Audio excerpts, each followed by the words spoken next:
First of all, thank you very much for attending the launch of this important review into institutional racism at the Westway Trust. My name is Dr. Habashi, and I'm leading the review on behalf of the Tutu Foundation. Now, this review comes at a very poignant time for all of us. Next year will be 20 years since the Macpherson inquiry into the death of Stephen Lawrence, an inquiry which came about because people campaigned, protested and lobbied. That inquiry was not given to the people, it was fought for and by the people. This is the reality of race and racism struggle. This is also the history of North Kensington, an area which has been at the heart of the struggle for race equality since 1948, when the Windrush generation came to the UK. Struggle and the pursuit of racial justice has always been central, whether it be the Rachman housing, the riots, the murder of Kelso Cochrane, or Mangrove 9.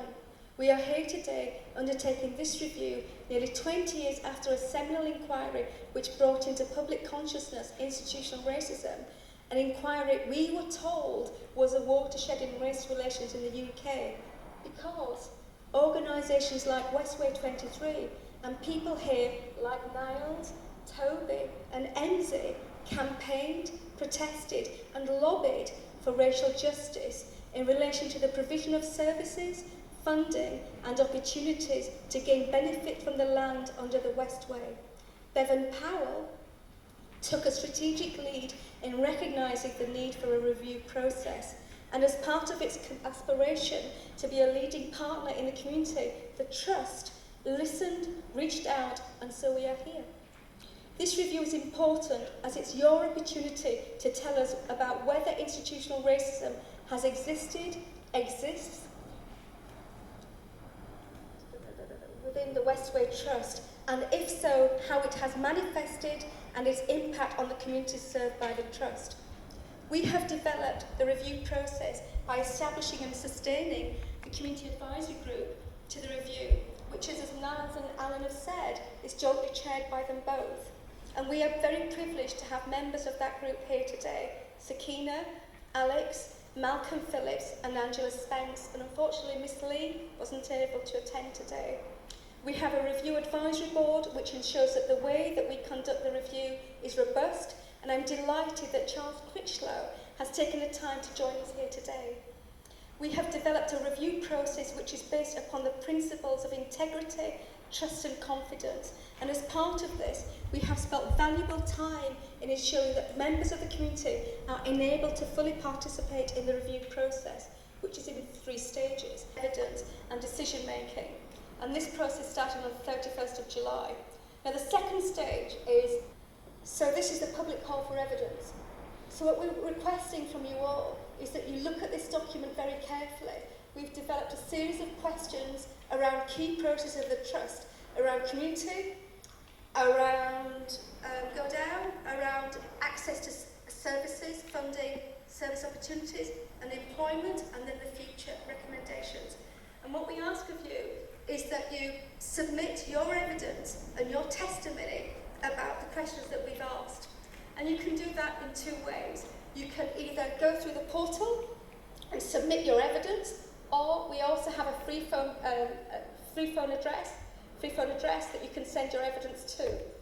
The third part of the review is the interview stage. So first process is we're doing documentary evidence. Second process is that we're looking for submissions for yourself. The third process is that we're requesting interviews with people, and that keeps in with the important oral tradition of understanding people's experiences and their lived experiences.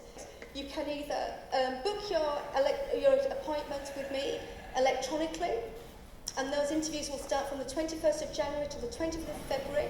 They will be held in 4 locations in the community. So it'll be at Acklam Village here. Someone help me out here because I think I've forgotten. Acklam Village.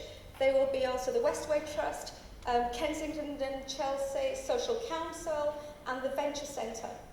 Okay? So we're doing these interviews 7 days a week until this process is finished. It's critical that you play a part in the review and be part of the transformation.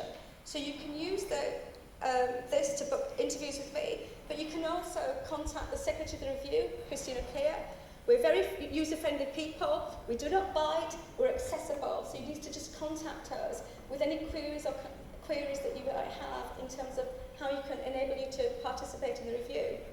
Now, in terms of the review, this is a secure portal. So when you submit evidence to us, the trust will not have access to any information put on the portal. And that means the submissions that you put in, and it also means the transcripts and the audio recordings that we do as part of the interviews. The only access will be myself and Christine O'Keefe, the Secretary of the Review, and because he's a member of the Review Advisory Board, it will be Charles Critchlow and my other colleague, Dr. Bankole Cohen, who we've all worked with very closely previously. So access is very much restricted. Our aim is to submit the draft report to the Trust and the Community Advisory Group to the review by the 15th of May. However, that's dependent on the number of people who actually submit evidence and request interviews. Okay? So we don't know what we're going to get until we get everything in. But this review is an important opportunity which is being led and informed by the community. Please support the review by getting involved in responding to our call for submissions and requesting an interview. We want to listen and we want to understand what's gone on and we want to work with you to be part of the transformation. What I was going to say, if no one else has got anything to add to that, I was going to ask if anyone has any questions, yeah, from the people who come tonight, yeah? You talk about institutionalized racism, which was a term that came out in the McPherson report. That was 20 years ago. Police was found to be racistly or institutionally racist. 20 years later, have the police changed?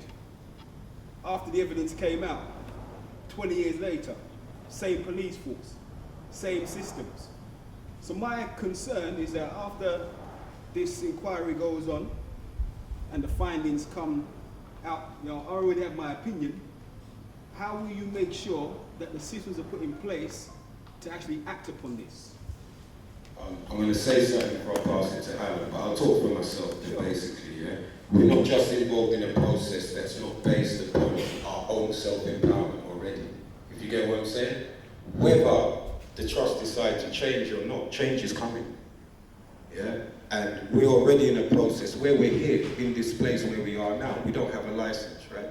We're taking that into our own hands. Do you get what I'm saying? So it would be sensible of those who are in positions of power and privilege to listen to what they're saying and work with us now at this point. Because if what you're saying did come to pass and nothing happened and nothing changed, I guarantee you there will be change still, because we will make it happen. So we really are committed to change here, and as part of that, when the report comes out, we've said that we'll respond probably within about a month, because we'll have to take it to the board, and in our response we'll say what we're planning to do about it, and we'd like to be held to account that we actually follow through with that. All organisations need to change, and there's no doubt that the trust needs to change, and that's something that goes on. It won't stop with this inquiry, it will need to go on beyond that, but specific to this inquiry, the trust will publicly respond within about a month of receiving the report, and that will be, if you like, the litmus test that you can hold us to account. So can I ask a follow-up question? Are you prepared to give your word to the people here that you will act upon the findings to the best of your ability, making sure that things happen on behalf of this community? Give your word and I'm good to go. Word is bond. Yeah? Nothing else, just yes. Thank you. I've got a question. You say held to account. How do you expect us to hold you? How do you expect that the community will hold you to account? That's a very good question. To be honest, I don't at the moment know the answer to that, because I don't know what the recommendations are going to be. But that will be a part of our response, saying this is how we intend to react, this is how we propose that we measure whether we're doing it or not doing it. And if you're not doing it, then what? Well, we'll invite the community to come forward with their own, if you like, litmus test as to whether we're doing what's supposed to be doing or not. I can't define it now precisely because I don't know what the recommendations would be. But I think that's absolutely key, that we have to come back with things which are kind of measurable in the best way that we can, because otherwise What's the I point? mean, like beyond measuring it, because like the brother said, once we know there's evidence there, it's been accepted, and maybe it's not acted upon, what do you expect us to do? Or what do you expect the people in the community to do? How are they going to empower themselves to come and act upon your inaction to make sure that there is action? Yeah? Without, I don't know, putting themselves at risk or putting themselves in positions, again, like we've done here. But I think the question is a very fair one, and I'd like to think that maybe we can create some channel where if an individual feels that we're not up to standard, that they can come to us with that complaint. We should have that as well. Yeah, whose job is it to enforce that? Like, you're going to create someone within the Westway Trust itself to make sure that the trust adheres to adapt the standard that is measured. Because you have to then create the measuring process, and then you have to create someone to make sure. I mean, how long is the Tutu Foundation going to be involved in that? Is there going to be independent arbiters? Is there going to be people from the community, like by the Niles? I'm going to pass it back to Ellen in a minute, but I just wanted to say, up to this point now, we have no reason to trust the trust, right? That's why these questions are being asked. We don't have any reason to trust this process, right? But that's why I'm here. Because you know that how I stay in relation to this, I'm not going to let that pass. Yeah? And the other people that's on this board that's joining in is not going to let that pass either. Yeah? So what I'm saying is, I don't have any reason to trust the trust right now, yeah? But if they don't do what they're supposed to do in this process, there will be repercussions. Yeah? It's an opportunity for the trust now to change and do something different. If that doesn't happen, then we're already on the road to our own liberation, right? Regardless of what happened. So what I'm saying is, this thing is rolling already. Yeah? Whatever comes out of this process, change is rolling already, yeah? We've got to make sure that the right recommendations come out of this, and also as a community advisory group, we are going to respond to what comes out of it. It won't just be the trust responding to it. We will be responding as to what we think about that review and what happened, and whether we support it or not, or whether we agree with it or not. It's not a foregone conclusion yet. I believe that if it is dealt with properly, the result is a foregone conclusion, because I can see all the people in here who have experienced institutional racism in this community. I can see you all in front of me here now. So if we make sure this process works, that means everyone that's here also keep an eye on the ball, because that's one thing we do sometimes. We get into something and we take our eye off the ball and we miss the opportunity. If we all keep our eye on the ball right now, it has to go in the right direction, because we're all monitoring it, we're all keeping an eye on it. I'll pass it back to Alan so he can... I don't think I have more concrete answers for you at this moment, but it's an important point you raised. And I think you had a question here at the front. I have a question. Was it? Oh, sorry. Really just bringing back, there was a clear statement that was that everybody here knows what racism is. But I really have to challenge that. Yeah. Because the simple fact is that here in the United Kingdom in 2018, people clearly, absolutely do not know what racism is. They do not know what racism is. They barely know what institutional racism is. They don't know the difference between racism and racialism. They don't know the difference between the power structures of what you have as a black man and what you have as a black woman, or a white man and a white woman, or anything else. People have racism completely confused. Even if you go into the dictionary and get the definition from the dictionary, it's not up to date with what's going on.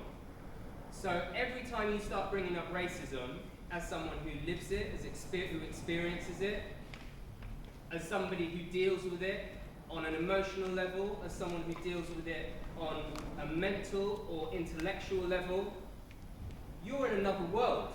You're in a whole nother space. And I don't mean that by perception, I mean that in reality. You're in a different space.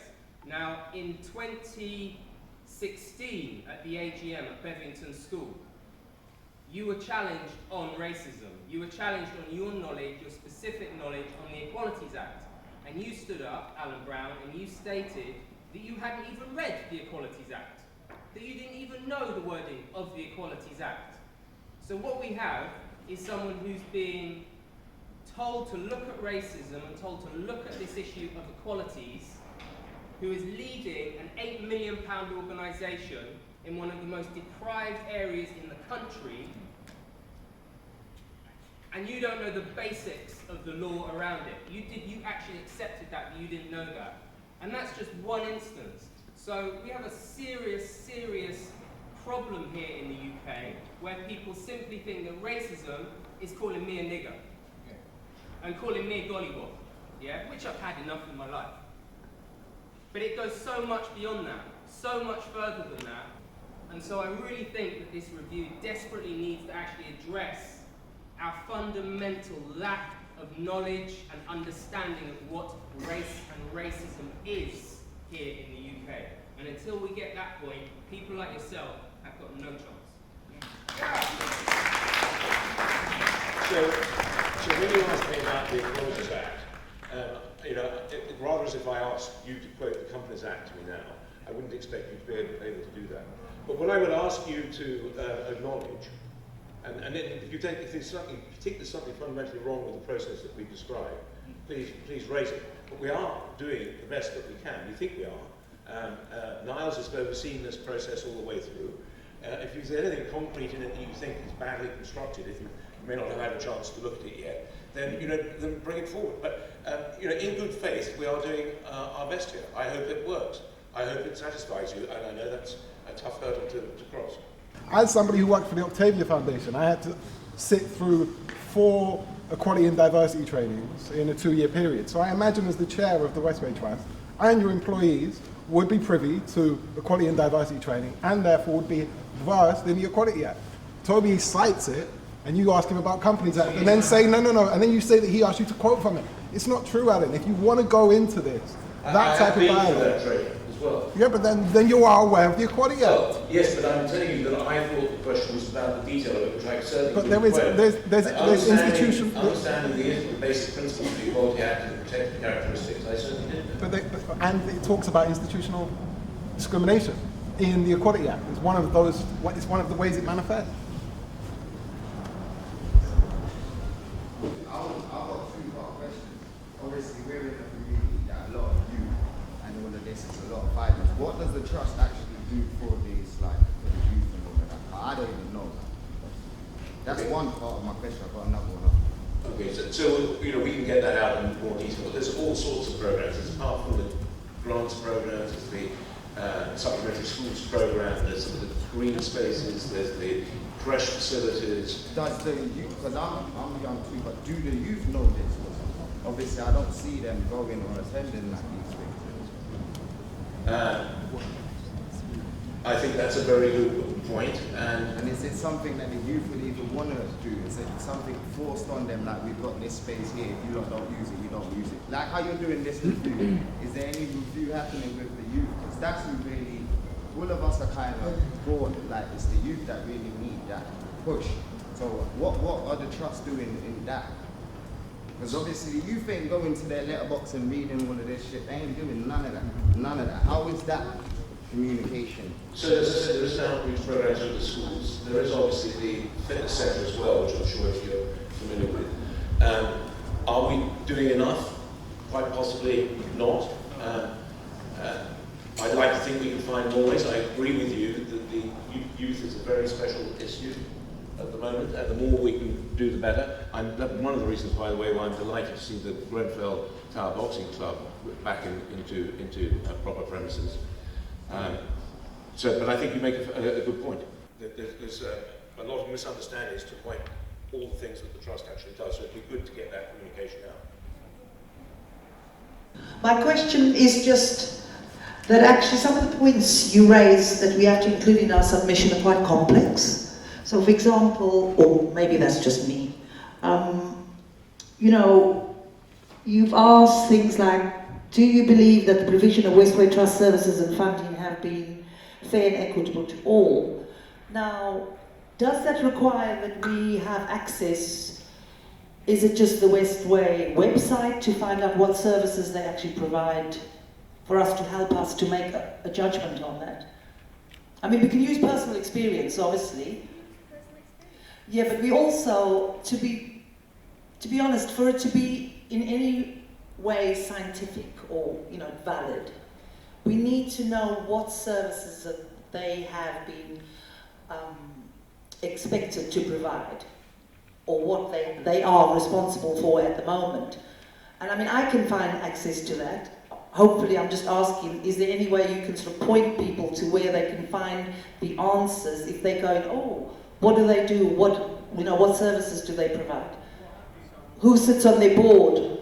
How many black people are on the board? Where do they come from? Where's that information to help us to make a judgment? Very, very good point. We'll look at that and make sure we get communication out there.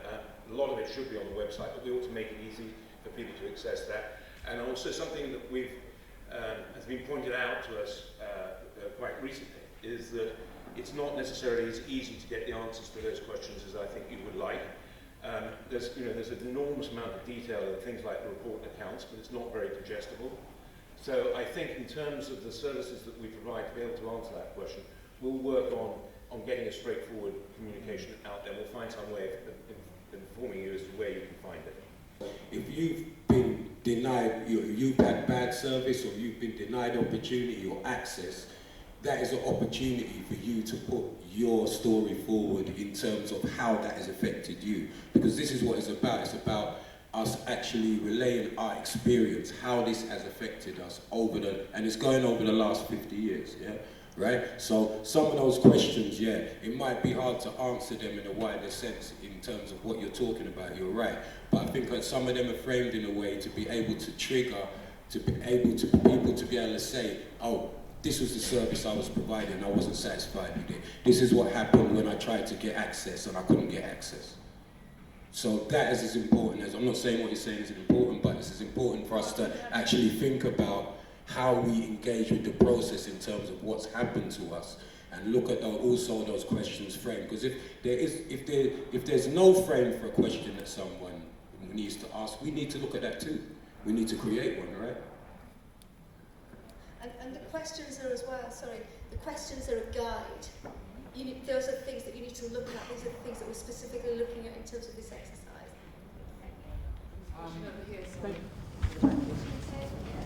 Yeah, I got a question for you. Yeah, why is it taking you so long to come here and have this meeting about institutional racism? Why is it taking so long? Look how long the trust has been in operation. Why is it now? Is it because the spotlight is on Labrador and you're feeling a bit guilty? What is the reason? So I tried to touch on that. The first time that this was brought to my attention was just after I joined the trust, and that was at the 2015 AGM, and then again at the 2016 AGM. And I made a mistake at the time, because I thought it was all about individuals, which it wasn't. Having recognised that mistake, we've now moved as quickly as we can to set this process in train. But I absolutely acknowledge that it should have happened 2 years before if I hadn't made the mistake that I made. I find it hard to believe that running this North Kensington Community Trust for nearly 50 years or whatever, 40 years, and this is the first time you've actually had a meeting with the people in the area. Regardless of when you was the chairman, I find it amazing that an organisation sitting right in the middle of Labrador Grove hasn't actually asked for people to come forward and talk about anything that's happening in the area like this. It's the first time, it's only through this brother and Grenfell that this is happening. It's like the spotlight is on Labrador Grove, and are you just making sure that when it falls on you, you can say, oh, well, I held a meeting with the black people in the area about racism. Because I ain't seen this before, and I ain't seen you before, and I haven't heard the North Kensington Mini Trust ask for the opinion of the people that live in this area before. So I'm just wondering why it is coming now.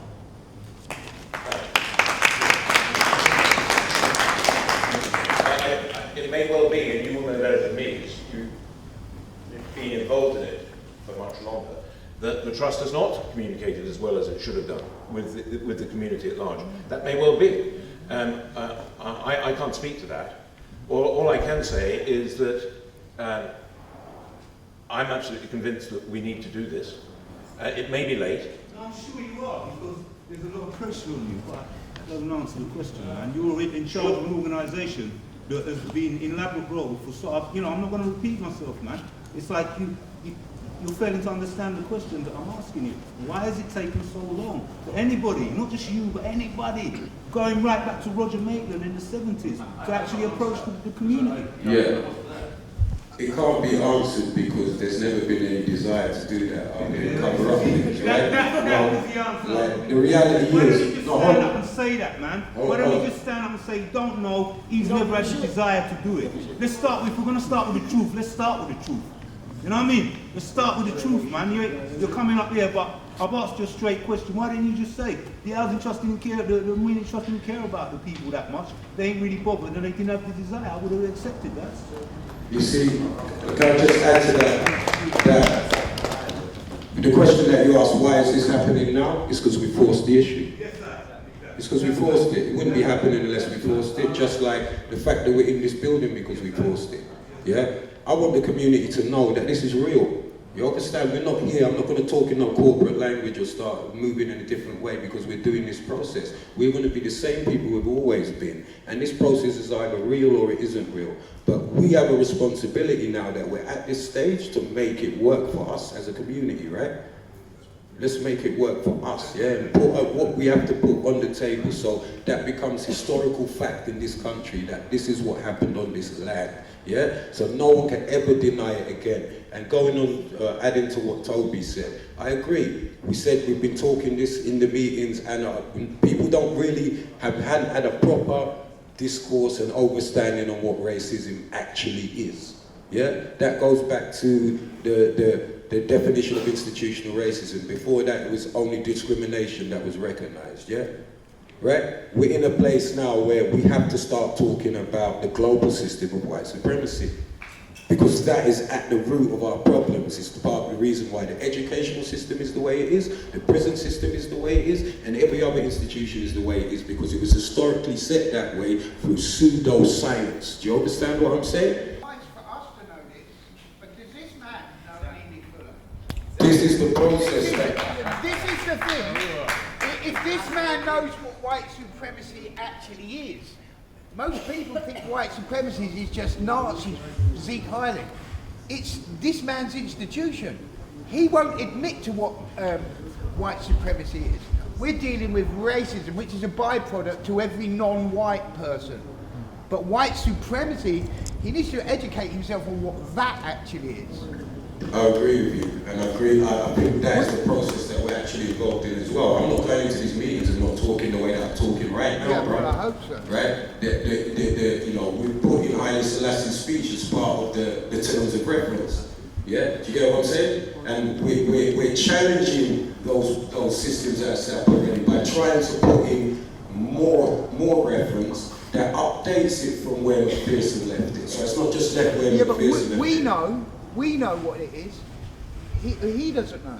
Yeah, but that's why we're here in this room now, and that's why I'm taking part in this process, is that this has, like I said, the elephant in the room is on the table now. It's blowing its trumpet. This is a process that we're involved in now. These conversations, a meeting like this, as you just said, Scorpy just said, right? This hasn't happened before. Why is it happening now? This was the question he was asking. Let's actually accept also that this hasn't happened before.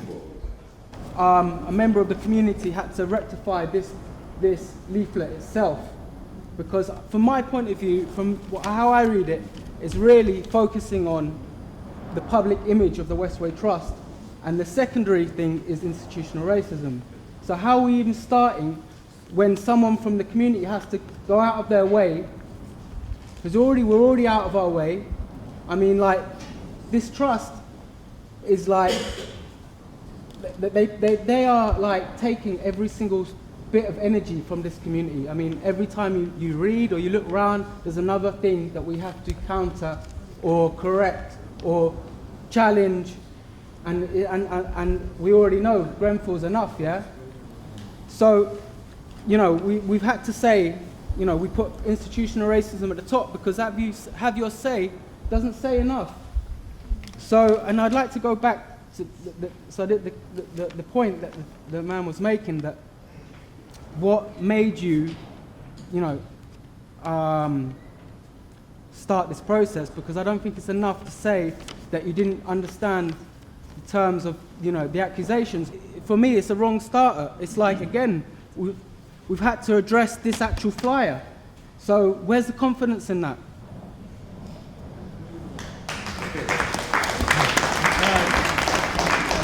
So, I don't know specifically what the point you're making about that documentation, but all of that documentation was put out in front of the Community Advisory Group. Niall saw it, everybody else saw it, and if we made a mistake, we're sorry, but collectively, all of us, were engaged in doing that and thought we got it right. If you're telling me we didn't, well, all I can say is we're sorry.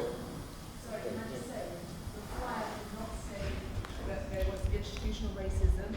So a member of the community, this is what Jacob was saying, a member of the community had to redo it.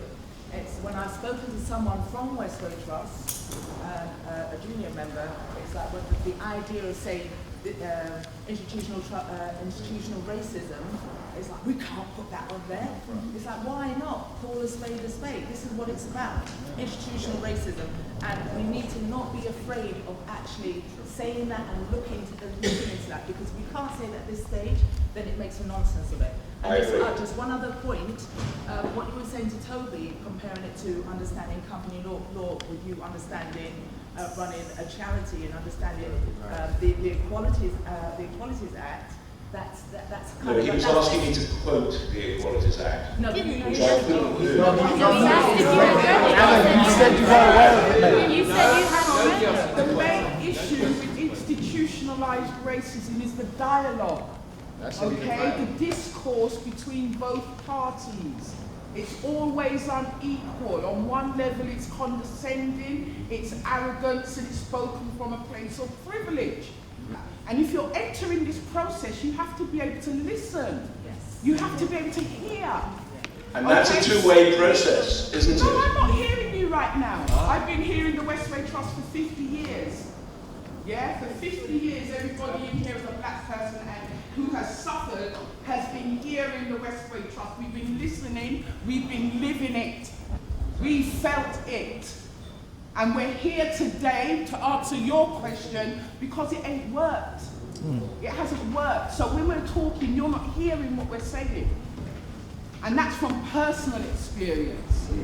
Okay? So when you want to try and be condescending to that young man, that he should know the company's law, that's not his job.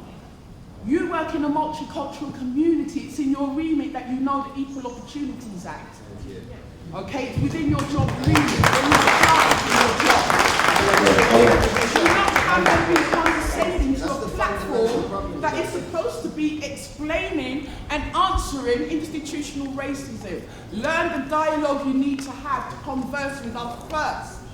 For us not to feel insulted when we've come to the process. We've got to get past this stage. We're only here at the moment to hear what this is about. And I already feel insulted for that view over there, for myself and everyone here. Forced dialogue. Good point, mate. What I would add to that is when you're accustomed to privilege, equality feels like oppression, right? So I just want to add something quickly to what was said about the advertisement, because it's important, because it was just mentioned now, yeah? This conversation was had in the advisory group, and it was brought up that the uncomfortableness with putting out this review about institutional racism. We suggested that it should be called what it's called, yeah? But in this, what we have to realize is, yeah, we're in a review process. And anything that happens now, including what we just spoke about, becomes part of the review, right? So if we talk to the trust and then the trust decide that they want to put out a flyer that doesn't really, hit it on the mark, yeah, that's also part of the review. And it's also part of the culture that we've been battling all the time when people try to hide things under the carpet. So that also, as I'm saying, will be part of this review. So don't think that's just going to go past unnoticed, yeah? That is part of the problems that we face, yeah? Is that when they want to hide something, they will hide it too in that way, that have your say rather than a review into institutional racism. That's why you'll see Mount Toby has put stuff out there that says exactly what's going on, right? Because that's what we will do. If it's not done, we're not going to keep repeating it because this is a review. Advice is given. If you don't take the advice and you do a different thing, that will be part of the results of this review, which will also expose the behaviour that goes on. Can I say that I'm aware of the documents, and I've got them and everything. This discussion that you've had here, I record everything. There's nothing that I don't miss things. So that's for the record, that will go into the report. I just wanted to sort of follow up on the idea of equality in dialogue. Is that an observation I'd make from this meeting, but also similar meetings like this, is that when something is put to the trust's immediate response, the knee-jerk response, is to test whether the speaker is speaking the truth, not to test what they could do about it, or look at the world from that perspective, or think, right, so you know, what harm possibly could be done from taking a complaint? You know, you're only going to improve your processes, but every complaint is met with a test of whether the speaker is speaking the truth, and that is immediately sort of the inequality. It's part of the racism of the discourse, is that when speakers speak to you, you test the truth of their statement. You don't look, you contest its basis. You pick, you know, you don't just look at the issue that is brought to you, because you immediately undermine the veracity of the speaker. And so that's one of the mechanisms that's happening here, and it's why everyone's getting really pissed off, because it's that same mechanism of like, you know, we're not just taking everyone's speech as meaningful, true from their perspective, and an offer to you to improve, understand, learn, and possibly one day overstand. You know, that is what all of these offers are, and they come with some heat because people are pissed off. But that is, you know, whether people are pissed off is by the by. Really, there's a real offer, and if you constantly undermine the veracity of the speaker, you're never going to hear it, and you're never going to offer them equality in their dialogue with you. I hope all of these points that have been made tonight will be fed into the review. I would like to pose some questions. Has the trust ever, in the inquiries, tried to reverse the policies that Roger Maitland made, right? Because Roger Maitland was one of the most active person in this enfranchising the black community in this area. A vicious man, a very vicious man. Roger Maitland, talk about Roger Maitland. Nasty, nasty piece of work. Oh, don't you know about Roger Maitland? You look surprised. Don't you know about No, I know what you're referring to. Don't you know about Roger Maitland? Yes. Yeah. So all I'm saying though is if going back to think about what we're doing, right back to the very basics. Can I just say that this review has no time bar, so we're looking from the beginnings of the North Kensington Amenities Trust. So I have all the records which have been given to me by the Trust, but I have also other means of getting information about the history of the organisation, which includes the work of Mr. Mackler and what he did. But I am not dealing with you having the information. I'm talking to him about reversing the policies of Roger Maitland that disenfranchise the black community around here. Right now, in this area, the black people hasn't even got a community centre in any function. And that's why it's important to get your views and to understand what would be. But it's not directed at you, it's directed why at won't you let him him. answer? So yes, I totally agree with that in terms of having an African Caribbean community centre. In reversing Roger Maitland's policies, right, and doing something about it, at least the community would have something. Listen, I went to Isaac Newton School. I'm not no fresh person around here. This used to be a playground. They had Ebony Stillman. Roger Maitland made it his policy to get rid of anything from what Andre them had initially. Roger Maitland made it his policy before he died. So Billy, these are the stories that need to come on the table now, because that is what's going to make it historical fact for permanently. Yeah, we all know the history of Roger Maitland that was affected by Roger Maitland. Yeah, right. But we have to now tell this story in public. yeah, on this level, so that it's a known fact on a wider level, and healing and a path of healing and reparatory justice is put in place. No, there hasn't been any move to reverse Acklam, what happened during Acklam. We all know we've been fighting for that for a long time now. We're at the point now where that's what we're fighting for, yeah? So we need these stories at the table, yeah, so that we can make that change happen permanently. Huey. I've heard rumours that some past employees of the Westway Trust have non-disclosure agreements. They're not allowed to talk about their experience at the Westway Trust. Can you give assurances that if there are those, I don't know if they're true or not, there are those in place, that those can be removed, people to ex-employees to contribute to this review. The second point is for the Tutu Foundation, just to give me more reassurance of the process, talk a bit about what you've done previously and what your reviews of things you've done before have led to. What have been the changes that have been occurred because of the work you've done? Those are two questions. So just to answer the first point, yes. I don't think there should be any obstacle to anybody putting anything into this process.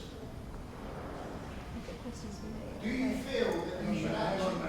1 second, let them answer the questions first. So my background is in race and race equality. I'm an advisor to the National Black Police Association, and I do all the parliamentary submissions around injustice faced by black police officers in communities. I do a lot of work on stop and search. I've led big reviews nationally in terms of victims of crime, in terms of victims of racial harassment, forced marriage, female genital mutilation. I'm currently being requested by the Mayor's Office of Policing Crime to lead an evaluation into a youth project into youth violent crime in 10 London boroughs. So I'm very experienced in terms of what I do and my understanding around community, around race, and around politics as well. And this work is important because it's about people. The system is one thing, but the people are the most important thing. So with myself, and in terms of the wonderful community advisory group with Niles and Malcolm and others, and also with Charles and other colleagues, I'm confident that we have the people in place who will make sure that this review is very robust and that there's a level of accountability as well. I think the guy left, but the young man who spoke about youth engagement, myself and my friend right here were members of the youth forum who work in Canalside. We do meetings every Friday from 5 to 7 talking about youth issues. And my only thing is, I'm really happy that there's been a very decent turnout, but I just want to implore every member here, if you got kids, if you got family friends who are young, I implore you guys to just ask them to come, because from what I'm seeing, no offense to anyone here, but I feel like we're the youngest two people here. And the youth, we suffer the repercussions of institutionalized racism. I'm an Arab, I've experienced racism a whole bunch of times in my 20 years of living. It's not fun. And I feel like it's great that we have all the adults here talking about politics, and that's such a great thing. But if I can implore you guys to just speak to your young people and tell them to come to the previous meeting, that would be amazing, because it also affects us and we should also be educated about our community. So please, if you can, for the next time, you can tell your young people.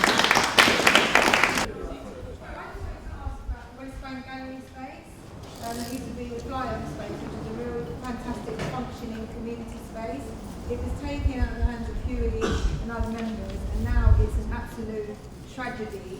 It's empty, there's no disabled access, old people got it's empty every day. And I just want to know, I know in the lease that they signed, there is the conditions were that it had to be given to the community for a certain amount of hours every week. That has not happened. And I'd like to know what's going to be done about that. So I understand their lease is coming up soon, so they've obviously breached, and it's not a space that is serving the community anymore. Okay, so I can't answer that tonight, but if you give your name to any one of the Westway people here and a means of contacting you, we'll get back to you with a proper answer to that. You were asked this, I don't know how many AGMs ago, so not being able to answer that question is really offensive. Yeah. Because lots of people have been asking the question for a long time. It's because I don't know what may have happened very recently. It's not right. I don't know the detail, but I will. Right. No, but what did you give us some kind of small feedback now? Give us a little overview of what's gone wrong, something, because in their lease they're supposed to give that space of community on a daily, weekly basis, and it's not happening. It's empty places. It was actually pointed out in the 2016 AGM at Revington School. I think it was 2016, and I think it was asked then, have they reached their community remit?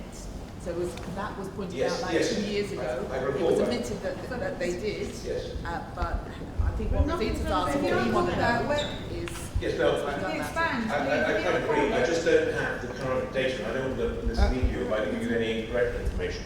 I just don't have the current information. All right, hold up a minute, yeah? One thing I want to make clear, yeah, right? The trust is having to do this process, but the trust don't own this process anymore. Yeah, so we need to just stop focusing even on just one person now and own the process. We need to own this process. That's why I'm putting my neck on the line here, even with this thing here, right? Because it's time we have to own this. Yeah, we take control of this. We hold them accountable. This is what I'm saying. If I advise the trust about something and they don't follow that advice and they do something stupid, that's part of the review.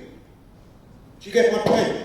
I could stand here all night and I could talk 100, 200 cases that I know where institutional racism has taken place. This hasn't happened before. If any of my elders have seen this actual process happen before, please tell me to prove me wrong. If you want change, you have to recognize when change is here and then you have to take it. We have to seize the time. And yeah, we can question Alan all night. But for me, you've got to, Alan, you now have to prove that change. It's on the onus is on the trust to move, not us. We can cuss them all night. They got the work to do. Yeah, we have our testimony, we have our story to tell now that proves, that we have been disenfranchised over a 50-year period because of institutional racism and the neo-colonial mentality of this borough and the people. And it's the culture we're changing, you know. Let's make this clear.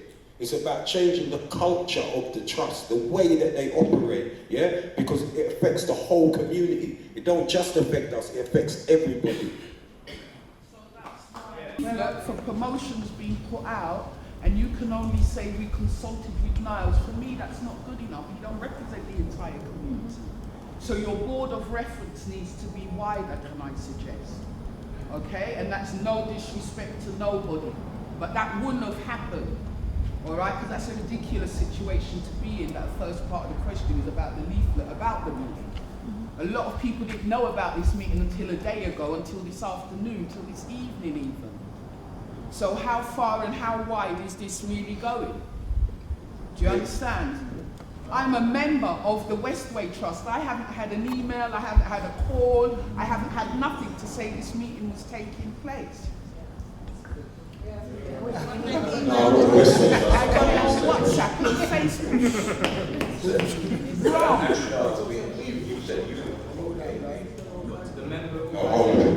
Not to the member organisations, no. Yeah? Did you just say you're a member of organisation? I'm a member organisation Alright, so could you answer the question? Westway Trust. So I signed up, I filled in a 5-page form that I was made to fill in to become a member. Yep. My project presented all the paperwork that we now fully accepted. I got the letter at home, members of the Westway Trust. Which member organisation are you, by the way? Just so I know. Well, you'll find out soon enough. We're Just Solutions. We're working underneath the flyover, on both the Edible Garden and on the Community Kitchen Garden and Grenfell Memorial Garden. We've been banned from working for the last 3 weeks. Yes. I never got an email back about that either. Okay, however, if I was one of the commercial companies working under the Westway Trust, you couldn't shut down my business for 3 weeks. You'd have to be paying me my loss of earnings. But this is where it's all taken for granted. Everything that we suggest and we put forward as a community to improve and empower ourselves, it's shut down. It's undermined. It's traditional. It is traditional, and that is, why we're here. I feel the strength of it, obviously. And all I can do is to encourage everybody to get their messages across through the process we're engaging in. And there's 2 questions in the front. I've just gone onto your website to try and understand what you are actually about. And I've just seen that you have a job advertised there for somebody to be an advisor on the environment. If you take a look at the wording of that advertisement, I think that will give you some idea how people are disempowered. You're asking for somebody to come, I'm sorry, I've just lost it. You're asking for, to promote the Westway Trust's objectives. If you perhaps thought about saying somebody to come on board to promote the community objectives, there is a slight difference. This is just one thing I've seen on your website in a few minutes, and I've just looked down there. When you talk about, you mentioned a little bit earlier about what you are doing for the youth. Have you actually asked the youth what they want before you decide what you do for them? These are the kind of things. Now, I'm attending something tomorrow by Acklam. I spend one night, at least a week, trying to understand, because my interest is not only in racism, but where this connects with class. And I believe in this area, certainly around Grenfell, there was an intersection between racism and class. And if I can do it, and I'm not wealthy, I've had to give up a lot and I have to live very humbly so that I can study, so that I can do my masters and understand this a bit further. But I think people running an organisation such as yours, there is an obligation on you to seek the same education that I'm taking. And to my brothers and sisters, I say I'm sorry to recognise I have white privilege, and I'm still trying to decide, do I have the right to use it or not? And that's my thoughts. So I think if perhaps you tried, not you personally, but your whole organisation trying to take a similar approach, we might move forward as a whole society and a loving society. Thank you.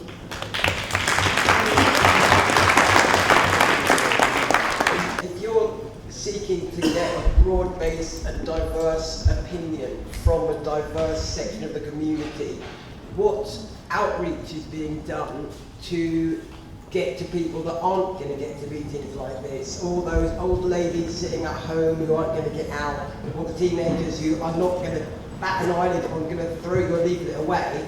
Those people's voices are what you need to hear. So what efforts are being made to outreach people who are not going to turn up? Making sure that everyone who leaves from here goes and contacts other people, let them know what's happening. We're here all the time, sending out the message so that people can connect with us. If we need to go to get people's testimony, we're willing to do that as well. We want to do more events in the community through this process to raise awareness. Anyone who's got any ideas, this is what I'm saying, own the process. Come and actually, even yourselves, put something together to help with the process. People distrust you so much, distrust the trust so much, that in fact that people distrust charity itself. You know, you actually make people distrust charity itself as an institution. And you know, there's governing bodies that govern charity. Shouldn't you be investigated by those governing bodies, like the Charity Commission or something like that as well? I very much agree with what you've been saying. It is very clear that it is incredibly easy in these days for charities or other organisations to lose trust. Clearly, the Westway Trust lost trust. That's why we're here tonight. Oxfam has gone through similar issues. In other places where I work, in every single one of them, we are asking the question, how could that organisation lose trust? And it doesn't take very long for us to think of many ways in which, you know, great institutions like, say, the Wellcome Trust could still lose people's confidence. So I absolutely agree with what you've said there. And on your point about the Charities Commission, I'd like to go further than that, because kind of in law, a charity is really only accountable to the Charity Commission, but that isn't good enough. It needs to, just as indeed in the Companies Act you have to do this, we need to be accountable to our staff, to the clients, the communities that we serve, the communities in which we reside, and to the environment. And we accept that responsibility. We are trying to do something about it. I feel the strength of emotion here, and I really hope that gets expressed in this review. You know, too late, too little, too whatever, but we are genuinely trying. There's a few people that are worried they can't get their membership because they've spoken out against the Westway Trust. That has been a historical issue, and we know that because in the past, people's businesses, their livelihoods has been destroyed during Roger Magan's time when they used to speak out. Yeah, this is a fact. So a culture has developed where people are afraid of speaking out as to what might happen to them, whether that be local people's businesses, people who work with inside the trust or whatever. Yeah, that's a fact. Yeah, that's a reality. So these are all harsh realities that the trust's going to have to face. I'd be horrified to think that just because we had somebody who was a critical friend, if I can describe it like that, who wanted to be a member, that should not be taken into account at all. So if there's an example of that you can bring forward to me, I will deal with it, because it shouldn't. I agree with you. Because they just want to come to the process just in case. And so for me, I've been one of the people that have helped to facilitate Tutu coming on board, persuading, working with the foundation to understand why they need to engage in this process, working with Niles. And this is a historic moment. We have to see this as an opportunity. This is our process. Yes, we know all the wrongs of the past, and we need to deal with that today. The only way it's going to change is if we engage in the process. Hold the trust to account. But we have to engage with it. We have to give our experiences, whether or not you use the portal or give an interview or just come and speak to Niles. It's important. And particularly those people that have lived there all their lives and have seen their community decimated. You know, I look around and, you know, it's just probably just a handful of people in this room that have been here. Chocolate City and Chocolate, when we used to have a dance class up at Hemsley and Horniman's. I've been here. But all I'm trying to say is we have a long history, we have a long tradition. This is our opportunity to grasp this process, to bring about change. Results have to come out of this that are tangible so we can start to rebuild this community again. And I'll go back to what we've lost. Opportunity costs going back 50 years.